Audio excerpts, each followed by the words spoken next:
Okay, let me get this out of the way right now. If I sound sad, it's not because the movie's bad. Absolutely not. This movie is as amazing as you've heard, if not even more amazing. No, it's because it's the one movie of these 4 reviews that I'm doing for today that I don't have on physical media. I don't have a DVD, Blu-ray, 4K, or even the Masterpiece Collection VHS tape, unfortunately. So, this is the only one of these 4 reviews that is not gonna have me holding up the physical copy like I did for Snow White, because unfortunately I just haven't been able to find it yet. And I'm not paying exuberant prices on eBay for it either. Especially when I have better luck just going to Goodwill and seeing if it's on that shelf. Okay. So, my sad gripes out of the way about me not having on physical media yet, let's talk about why this is one of the greatest movies possibly in Disney's entire filmography.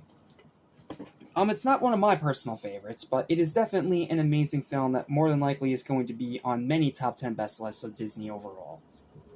As for me, I'd say it's probably about like maybe number 12. And it's because Disney has such a stacked filmography that's really hard to pick and choose. So, no offense to Pinocchio, this is an amazing film and I'm happy and excited to talk about it. But it's not really in my top 10 favorite Disney films. I've seen a lot better stuff, is what I'm saying. And no, it's not just because it's dated. It's also because I just prefer other movies. It's just the way I am. It's all about personal opinion. That being said, though, this movie's still fantastic, and we're going to talk about it, so let's talk about it. What's up, what's happening, what's going on, everybody? Welcome back to Animation Station, not just for anything animation, including TV and movies as well. I'm your host, Jazz Small. Welcome to my review of Disney's second ever animated film, Pinocchio. Now, look, Snow White, it's a great film, no doubt, but it is very much of its time. Whereas Pinocchio is actually a bit more well-known. It's beloved by many people of many different generations. And out of all the Pinocchio movies that we have gotten over the years, this is by far the best one. Because that live-action one is fine, but it's really weird. I'm not talking about the Disney live-action remake. I'm talking about the weird live-action 2000s remake from a third-party company. You'll know what I'm talking about if you've seen those commercials on some of the old VHS tapes that you have as kids. And then there's the Guillermo del Toro version. I was not a fan of that. Disney's remake was freaking terrible. And then you have the So Bad's Good mockbuster starring Pauly Shore that just exists for the sake of memes. So, yeah, this is by far the best Pinocchio movie. Like, no offense to Guillermo del Toro, I give him props for trying to make it more adult and follow the source material more closely, but when it comes to Pinocchio movies, I'm always going to pick this one first. Because this is still a fantastic movie. Yes, it is wildly inaccurate to the source material. I am 100% aware of that. But Disney did a good job taking that source material, making it more kid-friendly without being sanitized. Like, this is still a pretty dark movie, especially at Pleasure Island, which some people still say gives them nightmares, and I can't say I blame them. But the movie overall is still just great, and I do have a little bit to say about it, but it is a little bit difficult to review it because so much about it has already been said, so I'm going to try my best, but please forgive me for this one not being as long or as detailed as Snow White. Enjoy. While Snow White was relatively easy to review, Pinocchio, on the other hand, is a bit more difficult. Not only because everything that can be said about it has already been said by 1,000 more qualified people than me, but also because it's very straightforward and self-explanatory. Its reputation precedes itself, to say the least, but I'll give it my best try anyway.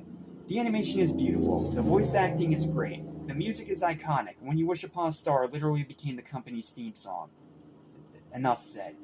The plot, while far different from the source material, is still great and very well done. The characters are memorable. My favorite's Jiminy Cricket. I've always really enjoyed that character. Even though some people are kind of mixed on him, I've always really liked him. The pacing is quick, the runtime is perfect, the final act is both heartbreaking and heartwarming. You'll understand what I mean if you've seen it. Rewatchability is very high, the writing and dialogue is great. Pleasure Island is still one of the darkest and most screwed up scenes in Disney's history.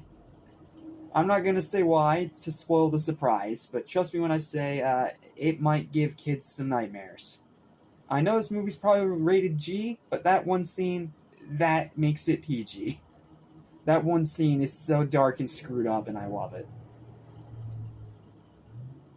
The morals are well delivered and surprisingly still relevant, and its story is one of the most well known in Disney's entire history. I mean, I can't think of a single person that loves Disney that doesn't know Pinocchio. If I really had to nitpick, I'd say it does break the pacing a bit when the foxes kidnap him all the way up to the arrival of Pleasure Island. Like, between that gap there, the pacing does stall a little, and the third act is a little rushed. I'm not going to say why, because it's a spoiler, and I still try to keep these spoiler-free even though these are super old movies, but if you've seen the movie, you'll know what I mean. The third act of the movie is kind of rushed. But that ultimately doesn't matter, because this is still one of the most beloved and iconic movies in animation history, and easily the best Pinocchio movie ever made. I'd say go watch it, but you probably already have. I mean, unless you're someone from this generation who's afraid of a VHS tape. But my point is, this is still a great movie, it's always going to be a great movie.